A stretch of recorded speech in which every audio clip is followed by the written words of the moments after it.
Dan sungguh Allah telah mengambil perjanjian dari Bani Israel, dan kami telah mengangkat dua mereka. Lalu Allah berfirman kepada mereka, wa qalallahu inni ma'akum, aku bersama dengan kalian wahai Bani Israel. Jadi Allah memilih mereka tadinya, akan tetapi kemudian mereka melanggar janjinya. Fabima naqdihim mitsaqahum la'annahum wa ja'alna qulubahum qasiyah. Mereka melanggar setiap janji yang mereka adakan, yang mereka lakukan, yang mereka diberi oleh Allah melalui para nabi. Lalu karena mereka melanggar perjanjian itu, maka Allah kemudian melaknat mereka. Nah, apakah kasih sayang Allah itu berhenti sampai di situ kepada mereka? Ternyata tidak. Allah justru mencurahkan kasih sayang kepada seluruh umat manusia, termasuk kembali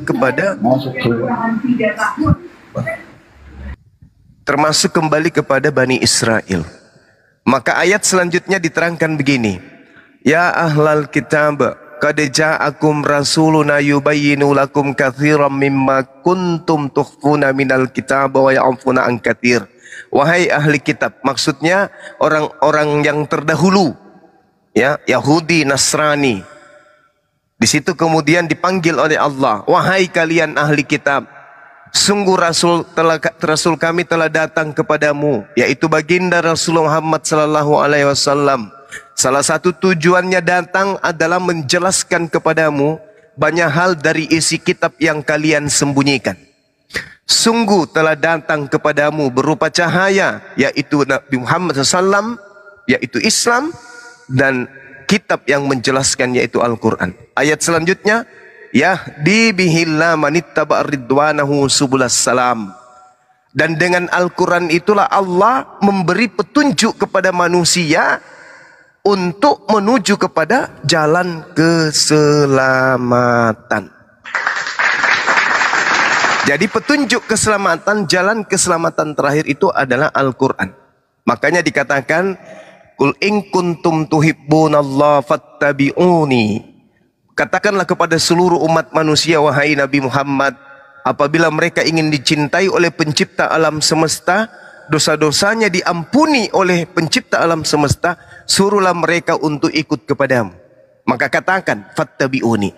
Jadi legitimasi jelas bahwa Allah memberikan keselamatan kepada seluruh umat manusia, syaratnya hanya satu. Apa itu?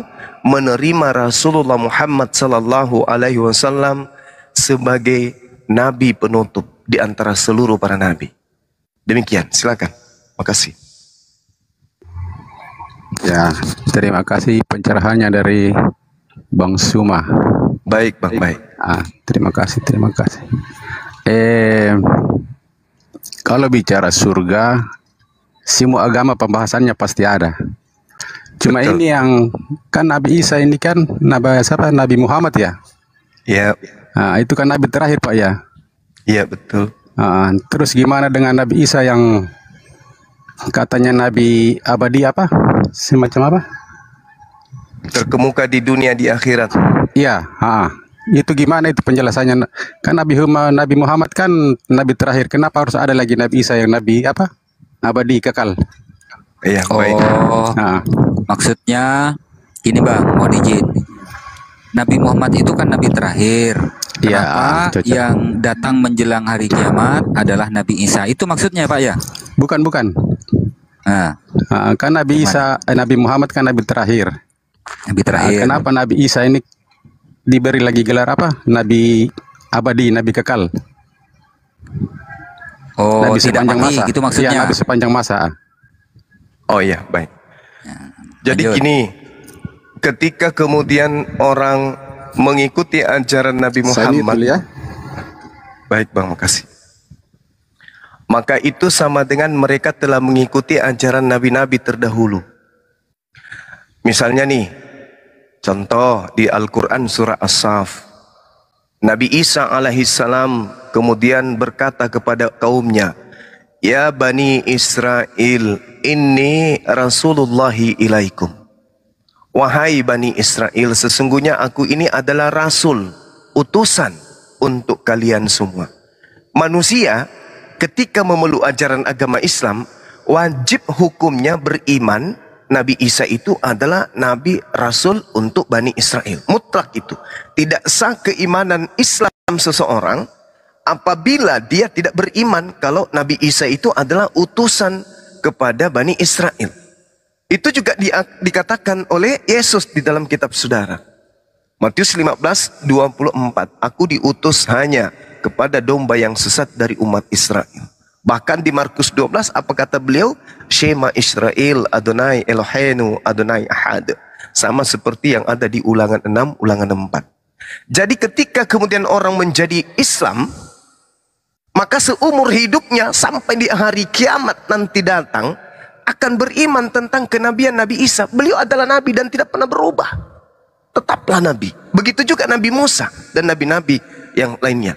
Hanya saja terkait dengan kepengutusan kepada manusia, maka Nabi Isa dan baginda Rasulullah Muhammad sallallahu alaihi wasallam itu diutus kepada seluruh umat manusia. Itu pembedanya. Ketika Nabi Isa datang untuk yang kedua kalinya, itu disebabkan bukan karena dia sebagai nabi penutup, tidak. Disebabkan karena misi kenabiannya pada masa ia datang kepada Bani Israel ditolak. Ditolak dan berujung kepada pencobaan pembunuhan dengan berbagai macam propaganda makar yang orang-orang Yahudi lakukan untuk beliau. Allah selamatkan, terangkat ke langit. Maka dia datang kemudian untuk menjadi hakim. Kenapa menjadi hakim? Karena ada yang terdakwa. Allah berfirman, wa iskalallahu ya Isa bin Maryam, a anta qulta linnas, wahai Nabi Isa alaihi salam, apakah engkau yang mengajarkan kepada mereka untuk menjadikan dirimu sebagai Tuhan selain daripada aku? Nabi Isa mengatakan, qala subhanaka ma yakunu li an aqula ma laysa li bihaqq. Maha suci engkau ya Allah, aku tidak punya hak untuk mengatakan sesuatu yang bukan hakku untuk aku katakan. Maqultu lahum illa ma amartani bi. Apa yang aku ajarkan kepada mereka hanyalah sembahlah Allah Tuhanku dan Tuhanmu. Ani abudullah rabbi wa rabbakum.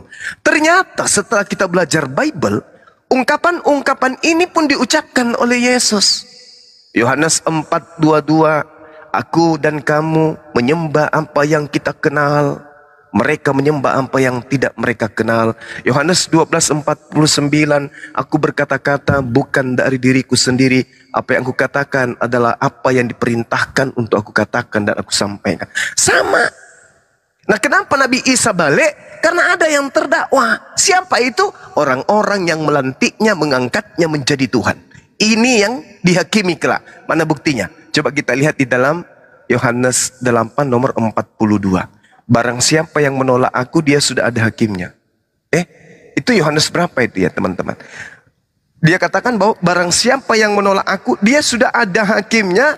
Dan yang menjadi hakimnya adalah perkataan yang pernah aku ucapkan kepada mereka. Perkataan itu juga lah yang akan menjadi hakimnya di akhir zaman. Artinya ucapan-ucapan Yesus ketika dia di tengah-tengah Bani Israel selama 3 tahun, ucapan itulah yang akan menjadi pokok penghakiman beliau.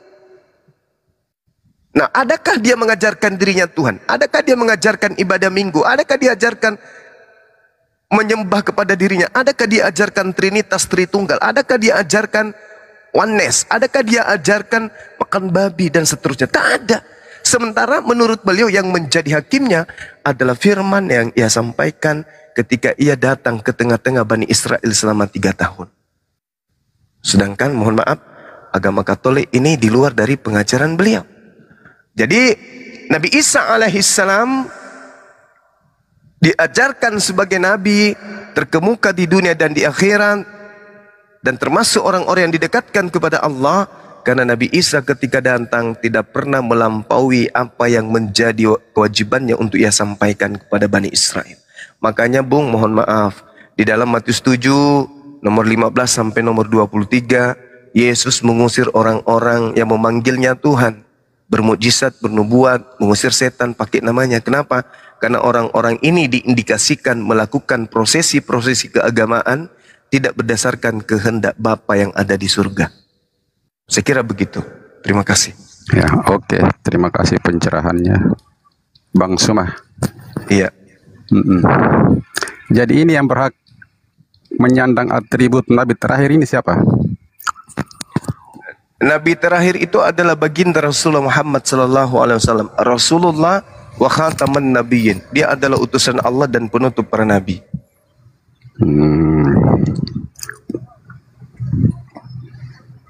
Izin sedikit Pak Dede, izin sedikit Dengku, itu ada cluenya ya. Yesus berkata, aku akan meminta kepada Bapa seseorang. Itu gimana itu deh? Iya. Saya dengar juga gitu. Lanjut. Yohanes 14 nomor 16. Aku akan meminta kepada Bapa agar Bapa mengutus seorang penolong lain atau penghibur lain. Itu jelas itu di Yohanes 14 nomor 16. Dan juga di Yohanes 16 nomor 7 sampai nomor 15 itu sangat jelas indikasi penghibur itu seperti apa, ciri-cirinya. Seperti itu, Bang. Kalau dari kami Katolik khususnya ya, ayat yang penghibur itu roh.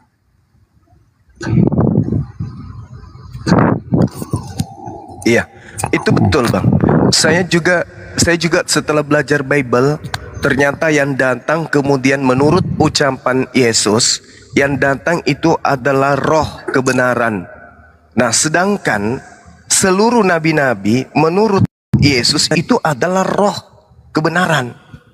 Seperti misalnya dalam Yohanes 3 ya, nomor Yohanes 4 nomor 34. Yohanes 3 nomor 34 dikatakan bahwa barang siapa yang diserahi tugas untuk menyampaikan firman, maka kepadanya Tuhan akan memberikan rohnya tidak terbatas.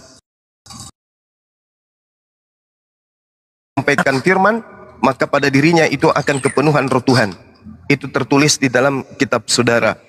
Nah, sedangkan di bilangan 18 di nomor 11 misalnya, di situ tertulis bahwa Nabi Musa ini penuh dengan roh kebenaran atau roh Tuhan. Siapapun yang diutus kemudian menjadi nabi, maka pada dirinya itu berada pada diri mereka itu roh kebenaran. Bilangan 11 nomor 25 contohnya. Lalu turunlah Tuhan dalam awan dan berbicara kepada Nabi Musa. Kemudian diambilnya sebagian dari roh yang ada pada Nabi Musa dan ditaruhnya kemudian kepada ke-70 tua-tua itu. Ketika roh yang diambil dari Musa itu diberikan kepada ke-70 orang tersebut, maka kepenuhanlah mereka seperti nabi. Jadi siapapun yang diserahi roh Elohim atau roh Tuhan, maka dia akan kepenuhan seperti nabi.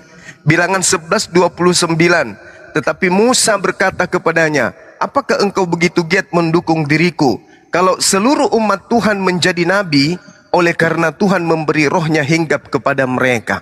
Berarti siapapun yang diserahi roh di atasnya, maka dia adalah manusia yang adalah nabi.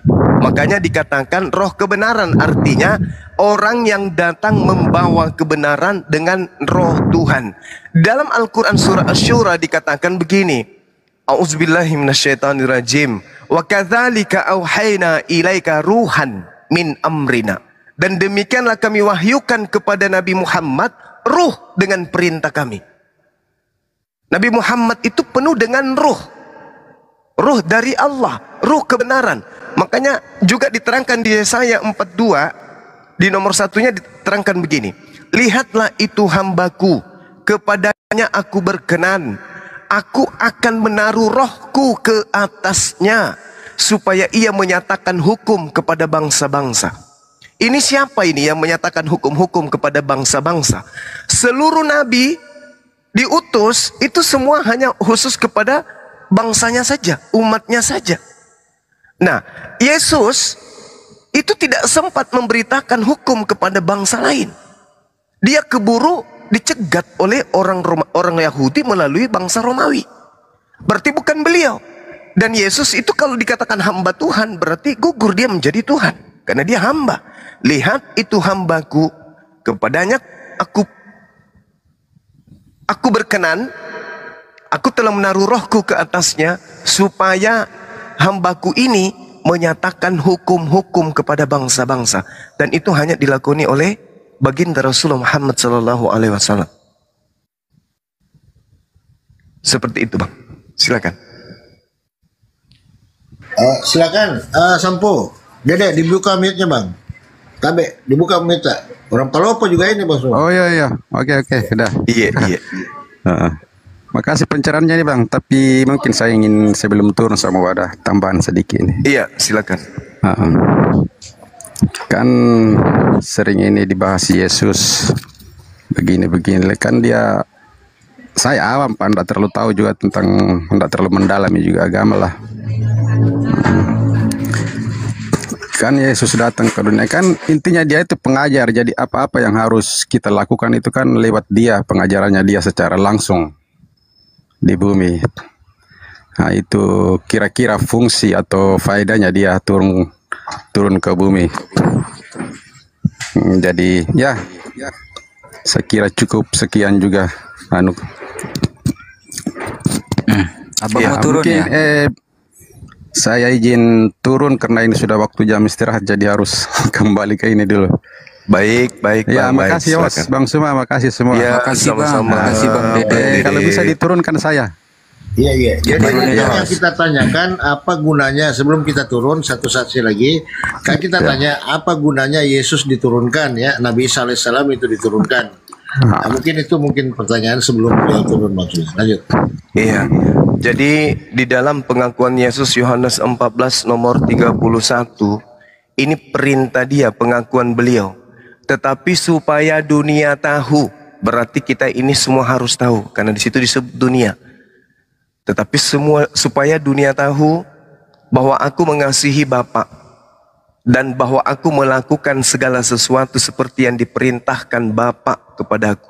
Bangunlah, marilah kita pergi dari sini. Kalau kita melihat kata kasih itu artinya mentaati, agapao. Artinya agapao dalam bahasa Yunani itu taat, mendengarkan firman Tuhan dan mempraktekkan. Nah, berarti Yesus ini adalah utusan Tuhan yang taat melakukan segala sesuatu seperti yang diperintahkan Bapa kepadanya. Tidak akan pernah kita temukan kemudian Yesus menerima firman dari Bapaknya supaya dia mengajarkan orang untuk menjadi Katolik atau untuk menjadi Tuhan atau untuk disembah. Itu tak ada. Sedangkan yang harus dicontoh adalah Yesus.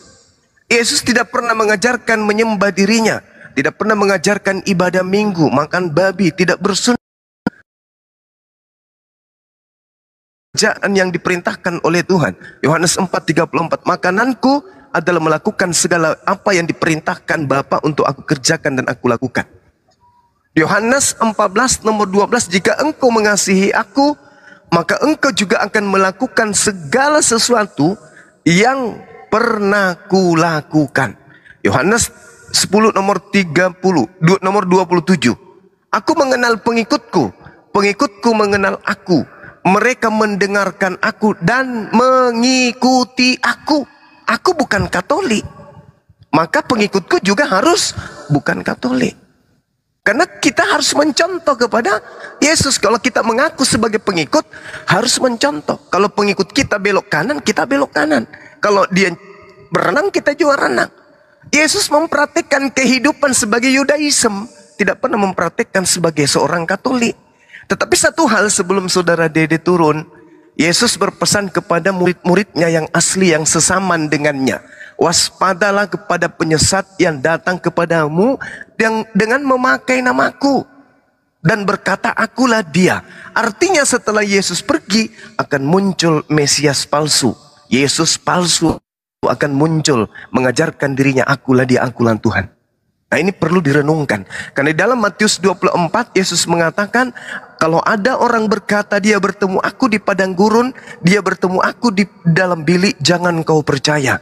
Sebab Yesus palsu, Mesias palsu dan nabi-nabinya, nabi-nabi palsunya akan muncul dan banyak melakukan mukjizat untuk menyesatkan banyak orang. Jadi menurut Yesus, setelah dia terangkat akan muncul Yesus palsu. Ya bisa jadi yang Anda sembah selama ini, yaitu dia yang mengaku sebagai Yesus setelah Yesus terangkat. Karena ada suara yang datang kepada Paulus mengatakan, akulah Yesus yang kau aniaya. Padahal menurut Yesus, bahkan orang Kristen sendiri, kalau mereka mencoba untuk mengkritisi Bible dengan data akal, maka mereka akan menjawab, menurut Yesus yang datang setelah dia terangkat itu roh atau Yesus sendiri. Pasti saudara akan mengatakan, bukan Yesus, tapi yang datang adalah selain Yesus, yaitu seorang penolong lain atau penghibur lain atau roh kebenaran.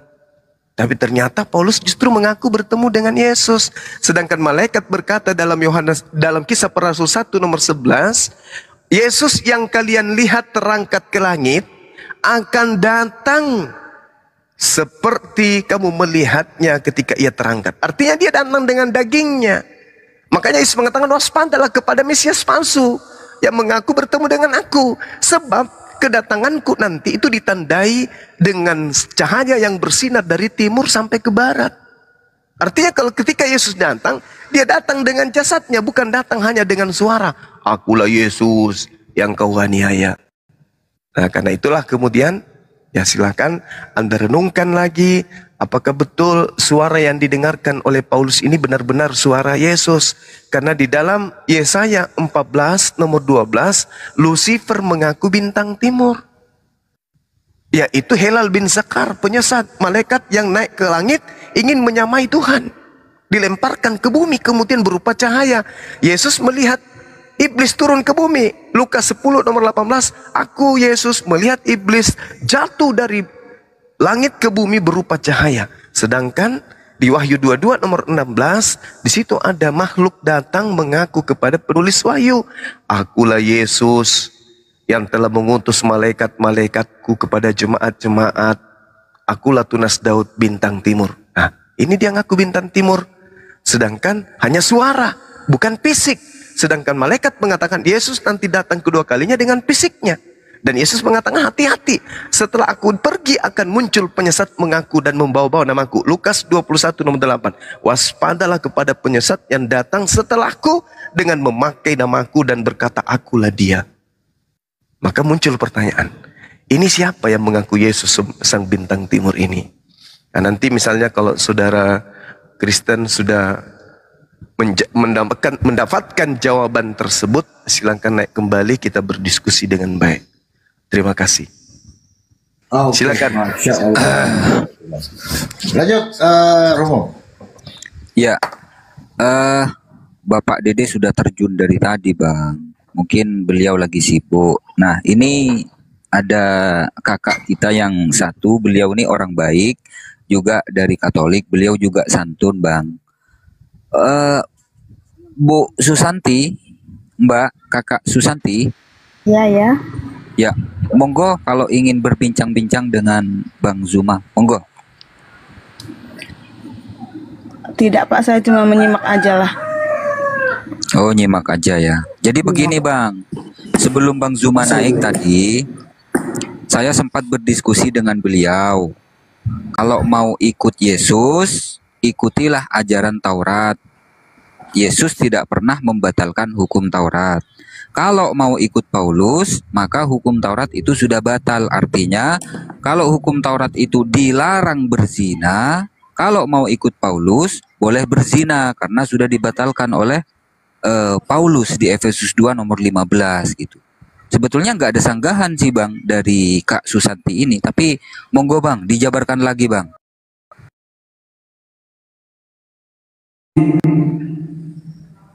Ya, silakan. Ya. Saya menanggapi apa yang disampaikan oleh Bang Zuma. Ya, silakan. Saya sangat setuju ya. Iya. Assalamualaikum Pak Danca. Assalamualaikum Pak Danca. Yesus sendiri dikuasai oleh Roh Kudus. Saya buktikan pada Lukas pasal 3 ayat 21 dan 22. Pak Danca, mohon izin bentar Pak Danca, mohon izin bentar. Itu ehonya ketinggian kebanyakan, dikurangi ehonya. Kurang dengar kita, mantul-mantul. Mungkin ada suara pantul. Kalau sini mungkin ada sesuatu yang dibenahi. Atau matikan aja ehonya. Ehonya matikan aja. Mantul-mantul Pak soalnya Pak. Oh ya, ini sudah sebentar. Sudah mati ehonya sini. Mungkin saya ngomong lebih pelan lagi. Begini sudah bisa? Ya, silakan Bang, silakan. Oke. Nih. Lukas pasal 3 ayat 21 sampai 22. Ketika seluruh orang banyak itu telah dibaptis, dan ketika Yesus juga dibaptis dan sedang berdoa, terbukalah langit dan turunlah Roh Kudus dalam rupa burung merpati ke atasnya, dan terdengarlah suara dari langit, engkaulah anakku yang ku kasih, kepadamulah aku berkenan. Jadi di sini ada 3 hal.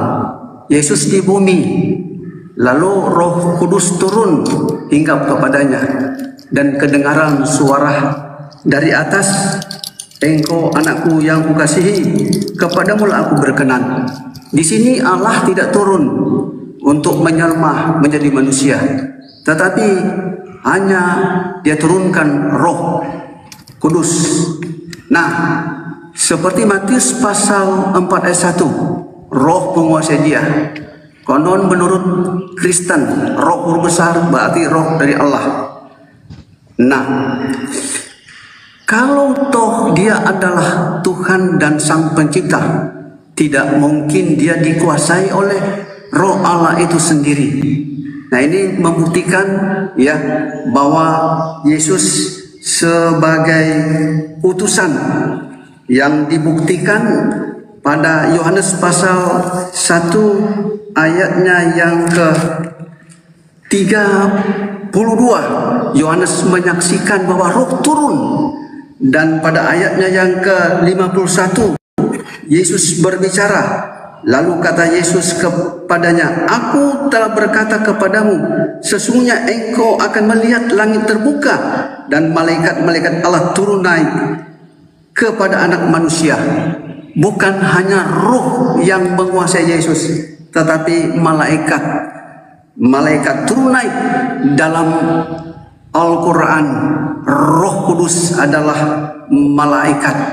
Artinya di sini sekali lagi Yohanes pasal 1 ayatnya yang ke-14, firman atau otoritas Allah itu diantar oleh Roh Kudus. Artinya perantara antara Allah dan Nabi adalah malaikat atau Roh Kudus, dan perantara antara Allah dan manusia adalah Nabi. Pada saat Yesus berbicara, sebelum Abraham ada, aku telah ada, ataupun Dia pernah berbicara, akulah yang awal dan yang akhir. Benar, itu adalah suara yang keluar daripada mulut Yesus, tetapi itu adalah ilham dari Roh Kudus yang menguasai dia.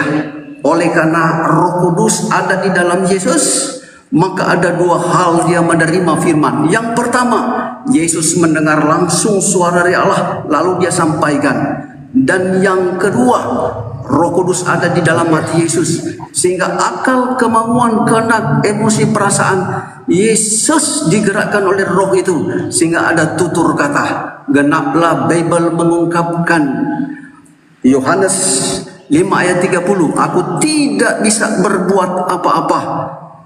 Apa yang aku hakimi itu berasal dari Dia yang mengutus aku. Yohanes 17 ayat 8. Semua firman yang engkau telah sampaikan kepadaku, aku telah sampaikan kepada mereka, supaya mereka tahu bahwa aku adalah utusan. Baik, untuk sementara, kesimpulannya bahwa saya bangga sebagai Muslim, dan saya juga salut, saya hormati Yesus sebagai utusan, Yesus sebagai Nabi, tetapi bukan sesembahan, bukan Tuhan, bukan Allah. Demikian untuk sementara. Baik, terima kasih Pak Dajjal. Silakan dilanjut, Romo. Luar biasa. Luar biasa. Ya, Bang. Tadi kita terjadi diskusi dengan ibu ini yang Yesus tidak pernah membatalkan hukum Taurat. Yesus pelaku hukum Taurat dan Yesus mengajarkan hukum Taurat. Sementara Paulus meniadakan atau membatalkan hukum Jadi saya sampaikan sama ajaran Yesus itu dilarang berzina, jangan berzina. Setelah kematian Yesus di kayu salib, hukum Taurat telah batal, maka umat Kristen boleh berzina. Saya bilang gitu tadi, Bang. Monggo, Bang. Gimana? Sorry, saya bagi baca WA-nya Pak Jokowi tadi nih, maaf. Gimana? Sorry. Perintah 10 perintah Taurat itu, 10 perintah itu, Bang. Itu kan Iya. ada larangan berzina. Jangan kamu berzina, kan begitu. Iya. Nah, setelah Yesus mati di kayu salib, kata Paulus, hukum Taurat itu sudah batal. Artinya, yang sebelumnya dilarang berzina, setelah Taurat batal, berarti kan boleh berzina. Aku bilang gitu ke ibu ini tadi, Bang. Monggo, Bang. Iya, jadi gini, kalau membahas tentang itu kita harus mulai dari Yohanes 8. Jadi di Yohanes 8 ini, Yesus menerangkan dengan jelas dan tegas di sana ketika orang-orang ingin membunuh beliau. Apa yang dikatakan oleh Yesus? Begini, aku tahu bahwa kamu adalah keturunan Abraham. Maksudnya orang-orang Yahudi pada masa itu. Tetapi kamu berusaha untuk membunuh aku, karena firmanku tidak beroleh tempat di dalam kamu. Kan firman yang disampaikan oleh Yesus itu kan di dalam Matius, bagaimana caranya guru supaya aku bisa memperoleh hidup yang kekal? Jangan membunuh. Kan ada perintahnya kan? Di Matius 19. Di dalam Keluaran 20 juga jangan membunuh, kan gitu. Nah, Yesus ulang ditanya oleh muridnya, guru apa yang harus aku lakukan supaya aku bisa masuk dalam surga? Kata Yesus, jangan membunuh. Tapi orang-orang Yahudi yang mengaku keturunan Abraham tetap saja ingin membunuh Yesus. Aku tahu bahwa kamu adalah keturunan Abraham, tetapi kamu berusaha untuk membunuh aku karena firmanku tidak beroleh tempat di dalam kamu. Maksudnya perkataanku. Apa yang kulihat pada Bapa, itulah yang kukatakan. Dan demikian juga kamu berbuat tentang apa yang kamu dengar dari bapakmu. Nah tuh, berarti orang Yahudi yang ingin membunuh Yesus sudah memiliki bapa di situ, udah kerasukan setan. Makanya dikatakan di data 4-4-nya, iblislah yang menjadi bapakmu. Berarti sejak orang Yahudi berkongkok-kongkok ingin membunuh Yesus, mereka sudah menjadikan iblis itu sebagai bapaknya. Jadi di sini ada dua bapak. Ada bapa yang adalah pencipta langit dan bumi, ada bapa atau Tuhan yang adalah iblis. Maka jawab mereka kepada Yesus, Bapak kami adalah Abraham. Lalu Yesus menyangkali, jikalau sekiranya kamu adalah anak-anak Abraham, keturunan Abraham, tentulah kamu mengerjakan pekerjaan yang dikerjakan oleh Abraham. Apa itu? Sunat, kurban hewan, tauhid menyembah hanya satu Tuhan. Tetapi yang kamu kerjakan adalah justru berusaha membunuh aku. Padahal aku ini adalah seorang yang mengatakan kebenaran. Tapi kenapa ingin kalian bunuh? Kebenaran yang kusampaikan itu adalah kebenaran yang kudengar dari Allah. Pekerjaan yang demikian tidak dikerjakan oleh Abraham. Memang betul, Abraham tidak disuruh untuk mengajarkan kepada umatnya pada masa itu. Hanya kepada keturunannya tok saja. Nah, lalu dikatakan oleh Yesus, kamu mengerjakan pekerjaan bapakmu sendiri. Maksudnya kamu mengerjakan pekerjaan bapakmu sendiri, maksudnya bapakmu itu iblis. Jawab mereka, kami tidak dilahirkan dari zina. Ini menyindir Yesus. Karena Yesus mereka tuduh adalah anak dari zina. Bapak kami satu, yaitu Allah. Maka Yesus berkata, jikalau Allah adalah bapakmu, kamu akan mengasihi aku. Artinya tidak berusaha membunuh aku. Sebab aku keluar dan datang dari Allah, dan aku datang bukan atas kehendakku sendiri, melainkan atas kehendak Allah yang mengutus aku. Maka apakah sebabnya kamu tidak mengerti bahasaku? Sebab kamu tidak dapat menangkap firmanku. Yesus lanjutkan, iblislah yang menjadi bapakmu dan iblislah yang menjadi Santai dulu, Bang. Santai dulu, mute dulu, Bang. Lanjut. iblislah yang menjadi bapakmu, dan kamu ingin melakukan keinginan-keinginan bapakmu. Bapakmu ini adalah pembunuh manusia sejak semula dan tidak hidup dalam kebenaran, sebab di dalam dia tidak ada kebenaran. Apabila ia berkata, dia berkata dengan dusta. Dia berkata atas kehendaknya sendiri, sebab ia adalah pendusta dan bapa segala dusta. Nah, terkait dengan yang disampaikan tadi oleh adik saya, apakah mereka sudah bisa berzina? Enggak boleh. Orang Kristen itu enggak boleh berzina juga. Ada perintah dari bapaknya. Bapaknya siapa? Paulus. Tapi bukan bapaknya Abraham, bukan. Bukan lagi Elohim. Yang melarang mereka berzina bukan lagi Elohim. Yang melarang mereka berzina adalah bapaknya. Nama bapaknya adalah Paulus. Di mana tertulis 1 Korintus 6 nomor 9. Aku atau tidak tahukah kamu bahwa orang-orang yang tidak adil tidak akan mendapat bagian dalam kerajaan. Orang cambul, penyembah banci, orang pemburit, itu tidak akan mendapat bagian dari kerajaan. Jadi dia melarang, jangan kamu berzina. Gak boleh. Kata Paulus, jangan berzina. Tetapi sebelum Paulus mengajarkan ini, terlebih dahulu dia gagalkan dulu firman Tuhan. Jadi firman Tuhan yang diterima oleh Nabi Musa, Paulus kudeta, baru dia berfirman sendiri. Artinya yang dikatakan oleh Yesus, kamu melakukan keinginan-keinginan bapakmu, seperti yang dikatakan kemudian oleh Paulus dalam Roma 2 nomor 22, janganlah kamu berzina. Gak boleh berzina, kata Paulus. Tapi bukan Paulus Bang Sema, apa? Bapak Elohim yang melarang berzina dalam Kejadian, dalam Keluaran 20. Oh tidak, itu sudah dihapuskan oleh Paulus. Setelah Paulus menghapuskan perintah Tuhan, baru dia tampil pasang dada membuat perintah juga yang sama dengan perintah Tuhan yang datang kepada umat Israel. Sekarang dia tampil sebagai bapak untuk memberikan perintah kepada umatnya Kristen. Makanya Yesus mengatakan, iblis yang menjadi bapakmu.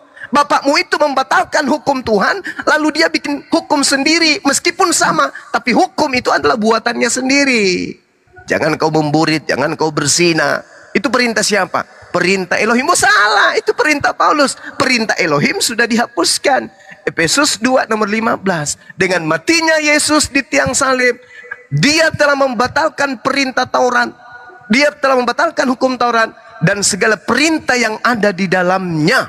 Berarti selesai cerita. Dengan matinya Yesus, semua perintah Tuhan di dalam perjanjian lama gagal atau batal semuanya, gugur. Makanya dalam Ibrani 6 nomor 1, Paulus memerintahkan untuk meninggalkan hukum Taurat. Bahkan di dalam Filipi 3 nomor 8, Paulus mengatakan bahwa hukum Taurat itu adalah tinja, skubulon. Dia mengatakan bahwa hukum Taurat itu sampah, kotoran, tinja, skubalon dalam bahasa Yunani. Nah, setelah hukum Taurat itu Paulus injak-injak dengan mengatakan sampah, barulah dia berdiri membuat hukum baru. Jangan berzina, jangan mencabul, jangan mensaksi dusta, jangan mengingini milik orang. Dia bikin hukum-hukum baru sendiri. Makanya Yesus mengatakan, iblislah yang menjadi bapakmu dan kamu mau melakukan keinginan-keinginan bapakmu. Dia adalah pendusta, dia adalah pembunuh manusia sejak semula dan tidak hidup dalam kebenaran. Paulus ini mengawali karirnya dengan cara membunuh. Dibunuh dulu orang-orang pilihan murid Yesus, habis itu mengaku bertobat. Baca Matius 12 nomor 43 sampai nomor 45. Di situ akan ketahuan bahwa angkatan jahat ini setelah dia membunuh dia bertobat, tetapi setelah bertobat masuk kembali 8 roh jahat kepada dirinya sehingga dia mendirikan agama baru, sekte baru bernama Kristen. Di dalam Kisah Para Rasul 24 nomor 5, dia adalah tokoh dari Nazaret, dari agama Nasorius. Maka jelas bahwa hukum-hukum yang berlaku kemudian di Kristen itu bukan lagi perjanjian lama, tetapi hukum-hukum yang dibuat oleh bapaknya Kristennya itu Bapak Paulus. Kenapa Kristen itu paling alergi kalau berbicara tentang kerasulan Paulus? Kenapa?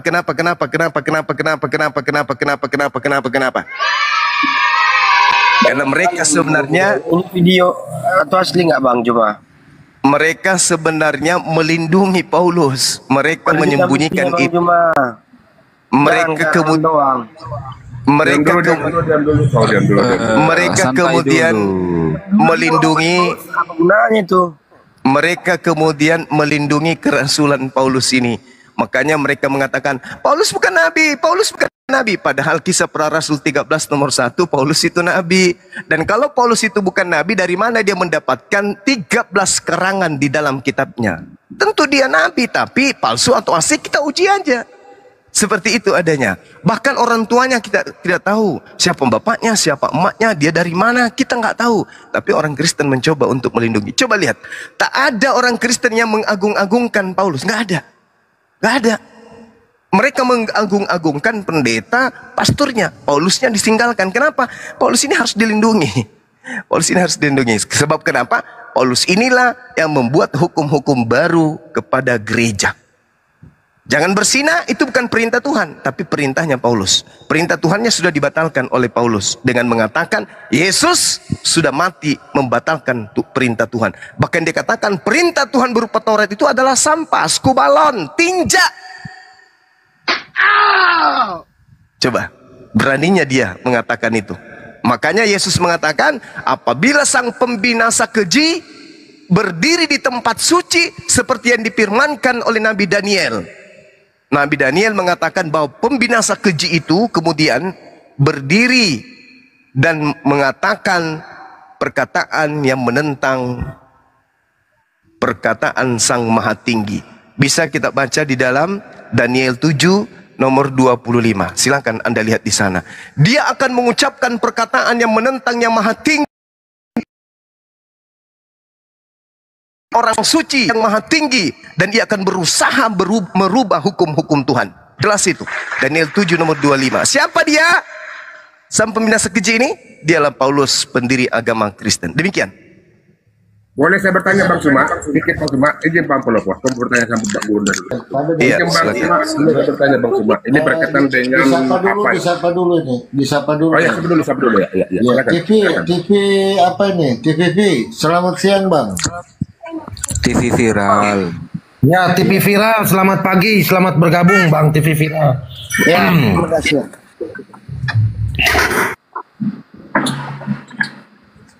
Siapa yang mau bertanya duluan? Ya, silakan Bang. Lanjut ya.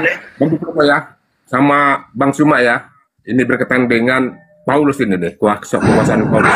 Begini Bang Suma, ada dikatakan di dalam ayat Matius 2:3 nomor 2 bahwasanya Yesus berkata kepada murid-muridnya. Dikatakan di sana bahwa ahli-ahli Taurat dan orang-orang Farisi telah menduduki kursi Musa. Maksudnya apa itu, Bang Suma? Iya. Jadi ketika dikatakan ahli Taurat, orang Farisi telah menduduki. Iya, makasih Bang. Ya. Siapa nih? Gimana silakan, Bu Susanti? Ibu Susanti. Saya mohon izin turun dulu ya Bang, soalnya ini mau makan siang dulu. Iya, Oh silakan. iya Bu. iya iya iya. Silakan Bunda. Ya. Makasih Bu, makasih. Salam kenal. Sering-sering Iya. Salam kenal Ibu. Mohon maaf kalau ada kata-kata salah ya. Ya, saya juga Iya. mohon maaf kalau ada kata-kata yang salah. Siap. Iya, Bu Ya. Susanti, Ya, sehat ya. selalu Bu. Ya selalu ya Bu ya. Iya. Jadi ending daripada Matius 23 itu kita bisa lihat di dalam data nomor 15-nya. Dan juga data 36-nya. Itu di Matius 23. Jadi ketika dikatakan ahli-ahli Taurat dan orang-orang Farisi telah menduduki kursi Musa. Sebelum mereka yang menduduki kursi Musa itu adalah Harun. Ya, di antaranya juga adalah Yesua bin Nun. Mereka ini adalah orang-orang yang menggantikan kedudukan Nabi Musa untuk melanjutkan pengajaran Taurat kepada Bani Israel. Masa Yesus, ternyata yang duduk di kursi Musa itu adalah ahli-ahli Taurat dan orang-orang Farisi. Makanya di data nomor 3-nya coba sederhana aja kita memahami. Sebab itu turutilah dan lakukanlah segala sesuatu yang mereka ajarkan kepadamu. Tetapi, nah ini dengarkan. Tetapi janganlah kamu turuti perbuatan-perbuatan mereka, karena mereka mengajarkan Taurat tetapi tidak melakukannya. Coba orang Kristen ini membawa-bawa hukum Taurat, mereka lakukan enggak? Tidak. sama seperti orang Farisi, karena memang pendiri Kristen itu adalah Paulus, orang Farisi. Filipi 3 nomor 5, aku adalah orang Farisi. Di dalam Matius 23 nomor 15 ini diterangkan begini, celakalah kamu hai ahli Taurat, orang Farisi, orang munafik, sebab kamu mengarungi lautan dan menjelajahi daratan untuk mentobatkan satu orang saja menjadi penganut agamamu, dan sesudah ia bertobat kamu menjadikan dia orang neraka yang 2 kali lebih jahat daripada kamu sendiri. Orang Farisi mana? Orang Yahudi mana? Ahli Taurat mana? Yang meninggalkan Yerusalem, menjelajahi daratan, menyeberangi lautan, mendirikan sebuah agama di luar Yahudi.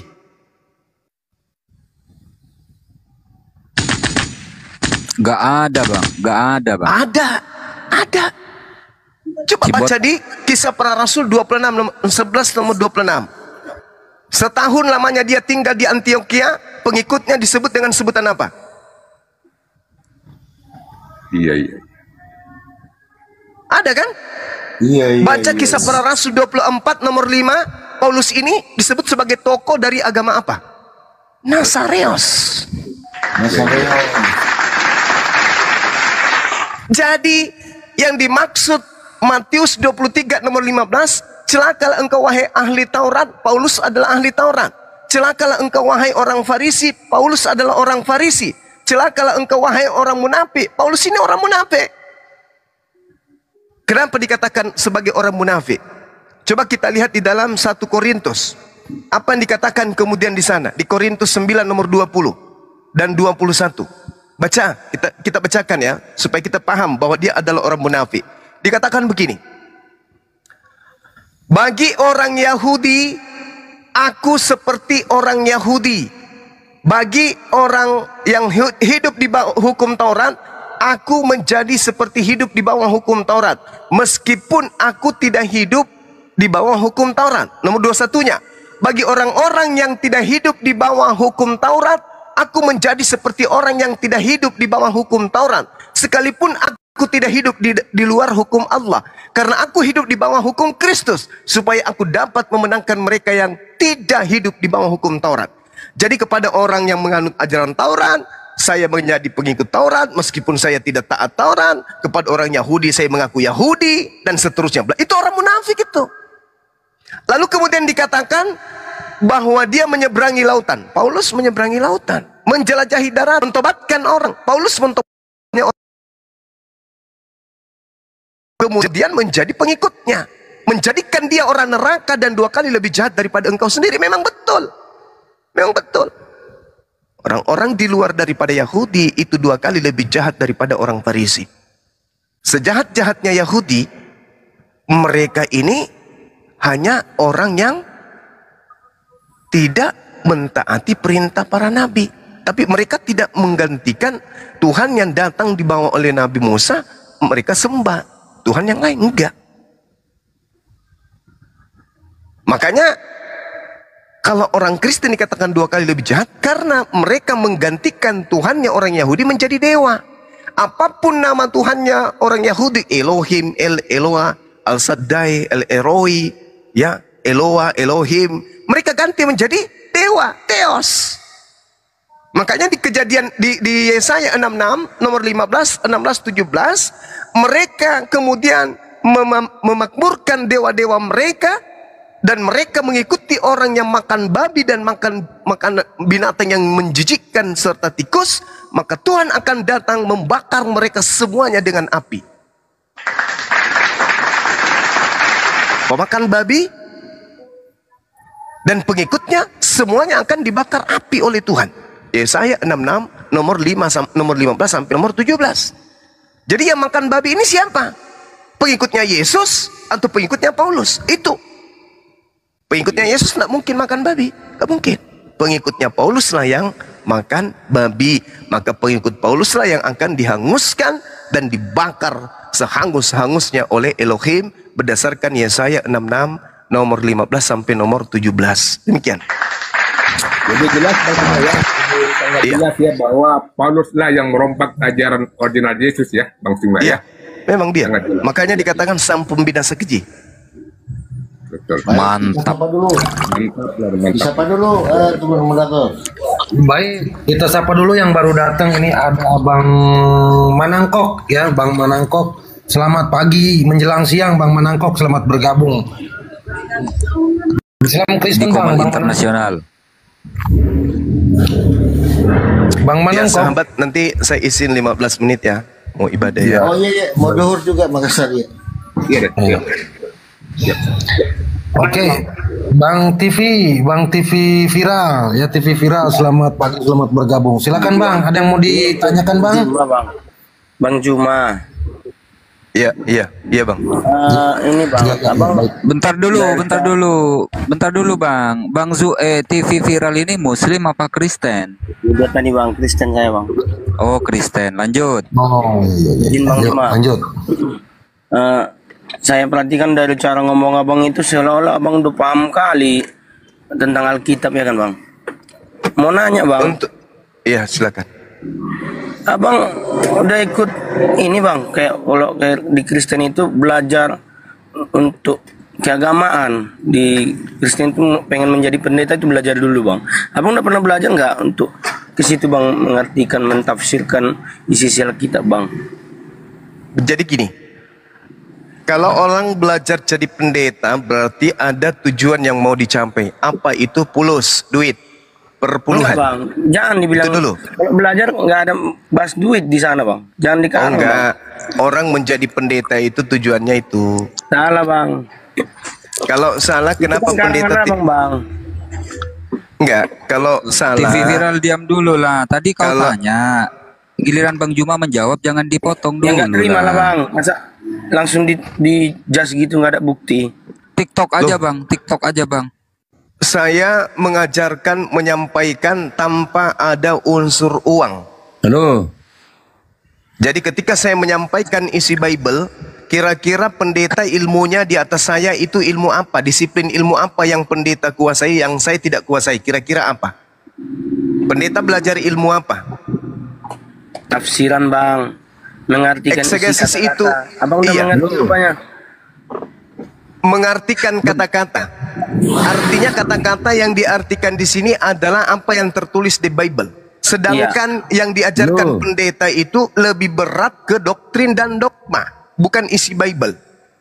Sekarang kalau pendeta kita tanya, seluruh Indonesia kita jajar, lalu kita tanya, wahai Pak Pendeta, apa yang Yesus ajarkan tentang agama Kristen? Pendeta ngomong apa? Kristen itu bukan agama.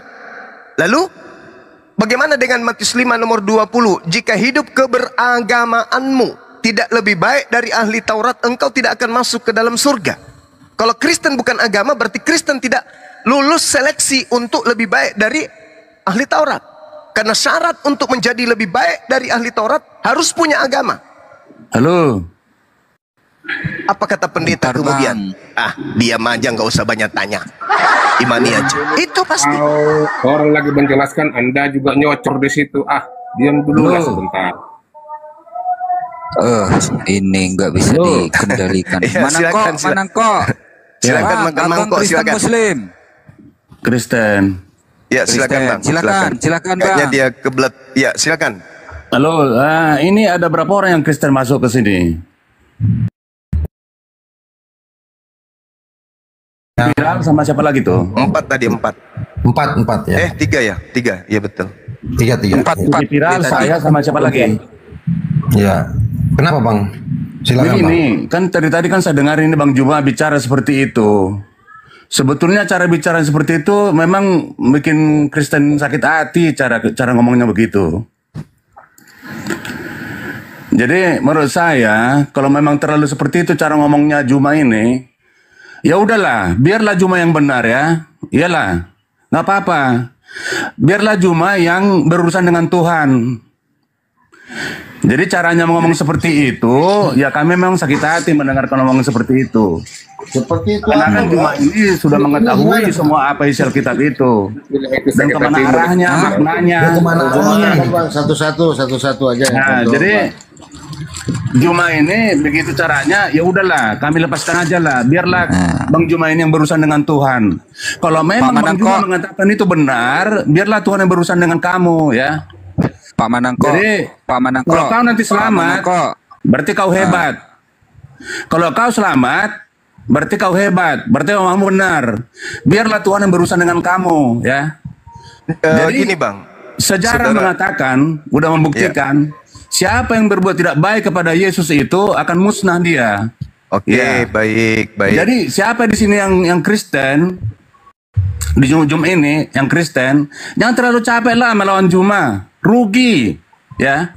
TV viral dan siapa lagi yang Kristen di sini, sayang kali tenagamu melawan-lawan omongan Juma ini, ya. Sadar kalian yang Kristen ini. Bang. Iya. Ini mau diskusi, abang ini mau diskusi apa mau curhat? Kalau mau curhat turun aja. Iya di bawah aja curhat, ketik-ketik. Gitu. Saya mau curhat teman-teman Gini, gitu. enggak, saya betul-betul ingin menyadarkan orang-orang Kristen yang naik ke sini, ya. Abang mau curhat akan ceritanya. menyadarkan orang-orang Kristen yang naik ke sini capek melawan Juma karena dia pintar kali, Ya, ya. memang pinter. Iya. Sesuai data. Orangnya pinter. Juma ini pintar kali, jadi nggak usah lawan lah, ya. Kalau Juma ini sangat sanggup, coba melawan Isra Soru deh. Ya. Sudah pernah bang. Isra Soru. Saya sudah pernah berhadapan Bambang dengan Nurseno. Esra Soru. Udah pernah kuundang Bambang Nurseno. Ya. Esra Soru cuman satu pertanyaan saja membuat dia linglung dan sampai hari tidak mau lagi ketemu dengan saya. Jadi begini, Gitu bang. walaupun misalnya kau hebat, janganlah membanggakan dirimu. Berurusan aja kamu dengan Tuhan kami ya, gitu aja. Sebenarnya gini Maksud bang. saya, Orang Kristen itu jauh lebih hebat. Bahkan orang Kristen itu jauh lebih hebat dari Yesus. Karena orang Kristen mampu kemudian memahami Tuhannya dibunuh. Kan gitu. Saya nggak ada hebat-hebatnya. Saya hanya menjelaskan apa kebenaran itu menurut Bible. Yang Anda imani selama ini kan cuma doktrin dan dogma. Saya mengajarkan apa yang tertuang di Bible sesuai dengan data. Yang Jadi disembunyikan oleh kalau memang gereja. begitu selalu kau bicara, ya kami doakan kau selamat membawa caramu seperti itu. Biarlah kau yang berurusan dengan Tuhan kami. Ya capek melawan kau karena kau pintar ya. Bisa membelok-belokkan. Bukan Ya. membelok-belokkan bang. Ya Yesus udahlah. datang sebagai apa dulu dan dia mau dikenal sebagai apa? Kira-kira kalau saya tanya abang ini, Kami, Yesus datang menurut ke saya, tengah-tengah Bani Israel atau ke atas muka bumi ini, Yesus mau dikenal menurut sebagai apa? saya, Coba. ya menurut saya, kau itu comot. Kalau Kau pendeta itu enggak? membelokkan. Kalau pendeta enggak comot-comot? Ya udahlah, jangan ke sana lagi.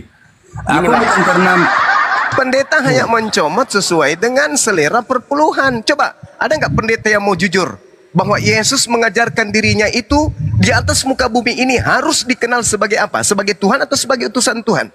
Yesusnya. gini aja, memang ada aja sih kelemahan orang Kristen ya, ada aja. Tapi caramu itu, semua kau bikin seperti itu.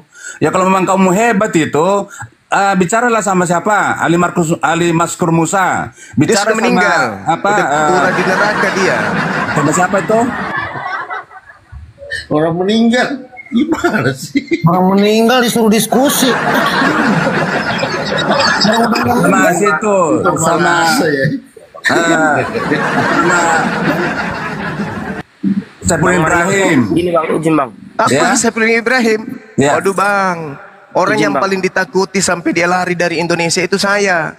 Saya baku WA terakhir 2 bulan yang lalu. Saya minta dia pulang. Saya akan lindungi Anda. Saya mempertanggungjawabkan. Yang penting Anda mau berdebat dengan saya untuk membahas tentang tuduhan Anda 300 ayat Al-Quran yang harus dihilangkan. Berani nggak?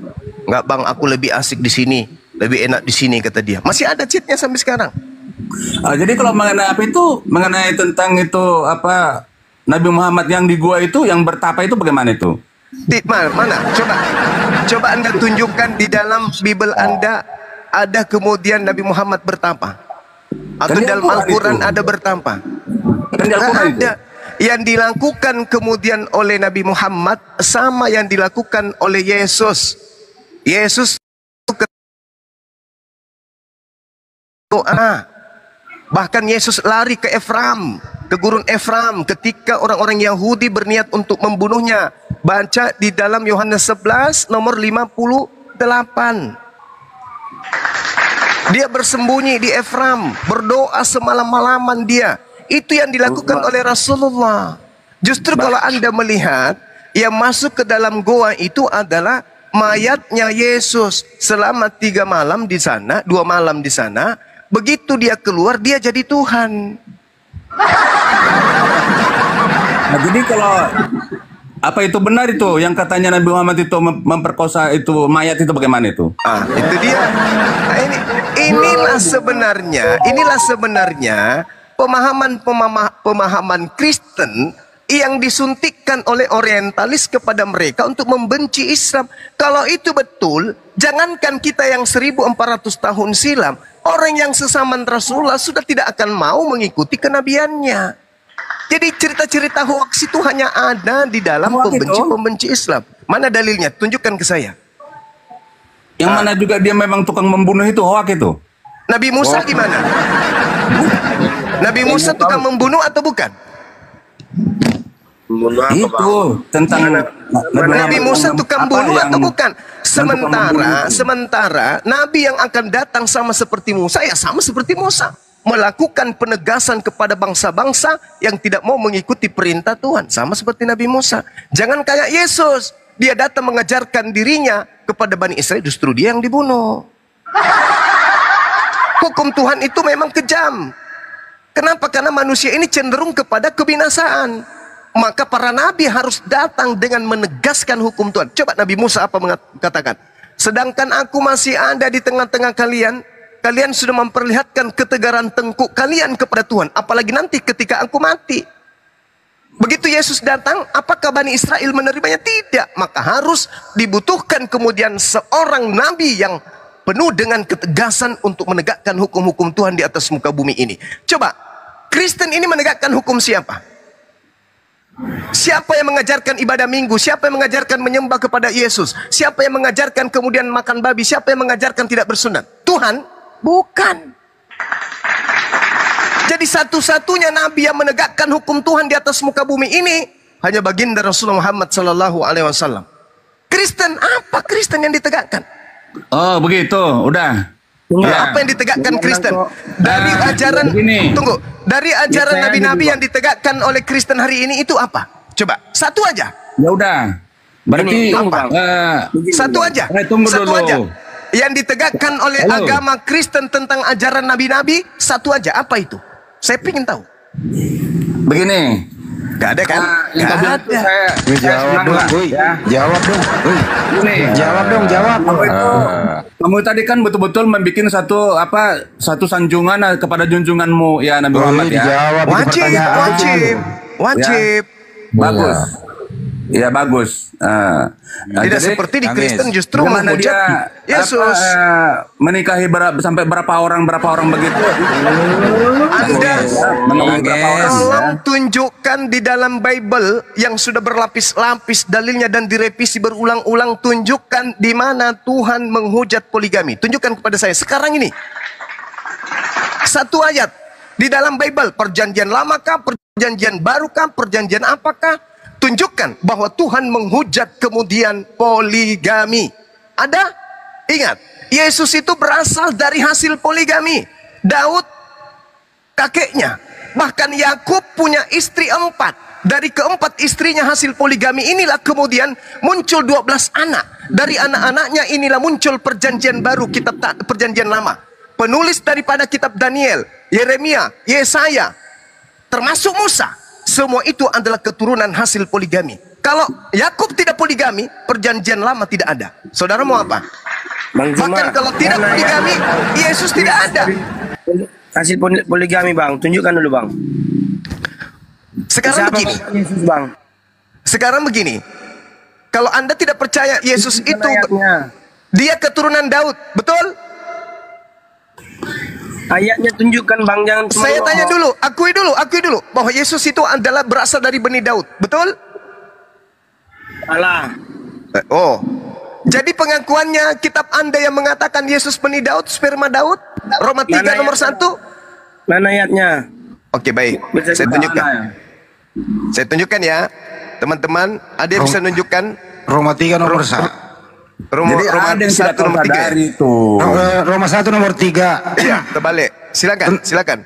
Tentang anaknya yang menurut daging diperanakkan dari keturunan Daud, atau bahasa original teksnya spermatos. Betul? Yesus berasal dari keturunan Daud. Dia berasal dari istri yang keberapanya Daud? Mampus. Dari selirnya. Jawab. Andai saja Daud tidak kemudian poligami, Yesus Tuhanmu itu tak ada. Jadi kalau nggak ada, jadi kalau nggak ada poligami mereka nggak punya. Iya. Untung ada poligami. Iya. Dengar. Secara tekstual begitu menguasai semua itu, saya mengaku memang ya saya nggak bisa lah ya, nggak bisa. Ya Bang Juma hebat lah itu, saya mengaku hebat. Tapi begini. Dengar ya. Nangis aja Pak, nangis aja Pak. Pak. Nangis. Jadi pendeta ini dibayar per puluhan apa Dengar tugasnya? dulu. Masa Bang Suma lebih tahu daripada mereka? Iyalah, Bang Juma itu kan hebat, nggak apa-apa. Ya, sukses buat dia. Tuhan memberkati Juma ya. Sini mau ngapain? Kalau ya sudah, kalau begitu sampaikan Dengar. ke Persekutuan Gereja se-Indonesia, bayar per puluhannya ke Bang Suma aja. Iya boleh, ya supaya kaya Gak usah Bang ke Juma. pendeta. Iya bagus itu. Supaya Bang Juma kaya, bayar aja ke situ. Dengar. Nangis. Dengar dulu, bukan nangis. Dengar dulu. Bercanda bang. Izin teman-teman, Itu nggak masuk ke Yesus Bang, udah beda generasi. Bang. Satu-satu ya teman-teman. Bang Manangkok mau diskusi nggak? Mau. Ya silakan kalau mau diskusi, jangan kemana-mana. Begini dengar. Dari pihak izin dulu bentar, izin moderator izin bentar. Bang Zuma izin. Saya mau tes dulu Bang. Dia ini sehat apa enggak? Siapa Boleh tuh? kan? Siapa? Boleh Bang? Siapa Manangko, sehat? Pak Manangko. Apa? Ya. Tuhannya Pak Bagaimana? Manangko berapa Pak? Apa? Tuhannya Pak Manangko berapa?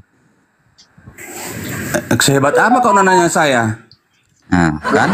Diskusi dia. Kan? Nggak lolos. Udahlah, nggak sanggup itu apa kan sama saya. Begini. Aku nanya Dengar ya. apa, dia ngomong apa? Dengar dulu. Dengar. Jadi buah itu ketahuan bagus dalam buah ternyata. Saya sholat dulu ya teman-teman. Silakan dilanjut. Ya, lanjut Bang Zuma. Bagaimana sukses orang Kristen di dunia ini? Ternyata dia pedagang Kristen di dunia buah. ini? Gimana mau diskusi Bang? Mending dagang buahnya. Udah nggak nyambung. Kok nggak nyambung? Coba sekali lagi.